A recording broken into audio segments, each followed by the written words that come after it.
अब हम कैपेसिटर का बेटा टॉपिक करते हैं, AC through the capacitor only. ठीक है, तो अगर हम कैपेसिटर को वोल्टेज देते हैं E = E0 sin ωt। देखो AC सर्किट में कैपेसिटर में चार्ज होना होता है, डिस्चार्ज होना होता है उसी फ्रीक्वेंसी के साथ जैसे उसको सोर्स छेड़ रहा है। पहले सोर्स उसको इधर से चार्ज करता है फिर उधर से, तो जैसे सोर्स की वोल्टेज चलती है वैसे ही उसी फ्रीक्वेंसी से कैपेसिटर के ऊपर जो चार्ज है या कैपेसिटर के ऊपर जो वोल्टेज है वो चलती है। और बट कैपेसिटर के ऊपर वोल्टेज होती कितनी है, Q/C। तो Q = हो गया C × V। तो V है हमारे पास E0 sin ωt, जो कैपेसिटर के पास ऐसे रहने वाला है। अब करंट कैसे चलेगा, dQ/dt डेरिवेटिव कर दो, क्योंकि dQ/dt क्या है, करंट होता है। C ω E0 cos ωt। अब cos ωt को लिख सकते हैं हम sin ωt + π/2। और जो वोल्टेज के नीचे होती है चीज़ वो होती है विरोध, तो इसको बोलते हैं इंडक्टिव कैपेसिटिव रिएक्टेंस। कैपेसिटर का विरोध रिएक्टेंस बोलते हैं बेटा, रिएक्टेंस, कैपेसिटिव रिएक्टेंस, कैपेसिटर का विरोध। अब ध्यान दो, इसको XC से लिखा जाता है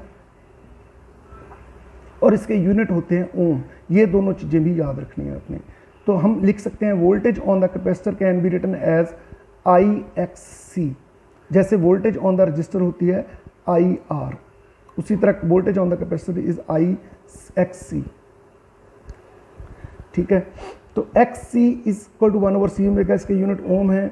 अब अगर हम करंट और वोल्टेज को कंपेयर करें तो हमें पता लगता है कि करंट जब वोल्टेज ωt पे है तो करंट जो है वो ωt + π/2 मतलब 90 डिग्री आगे है।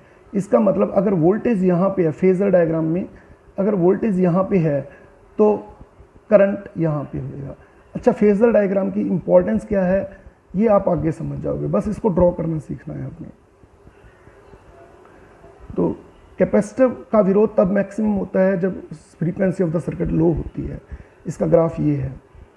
और DC सर्किट के लिए ओमेगा 0 हो जाएगा क्योंकि करंट की डायरेक्शन चेंज नहीं होती, तो कैपेसिटिव रिएक्टेंस मैक्सिमम हो जाती, इनफाइनाइट हो जाती है।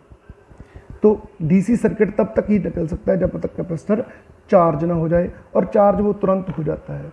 तो DC सर्किट में करंट नहीं चलता अगर कैपेसिटर लगा हो। ठीक है, तो अब ये डायग्राम थोड़ी सी पढ़नी जरूरी है। वेव फॉर्म ये एग्ज़ाम में आती है।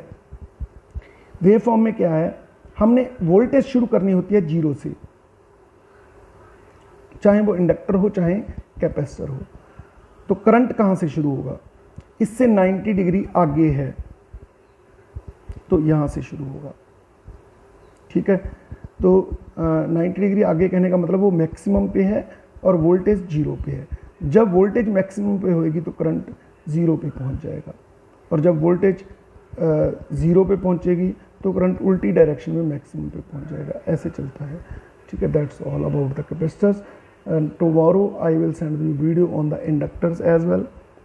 तो इसको अच्छे से पढ़ें, कैपेसिटर कैसे विरोध करता है और कैपेसिटर में करंट और वोल्टेज का आपस में क्या एंगल रहता है, कैसे चेंज होते हैं। Thank you very much.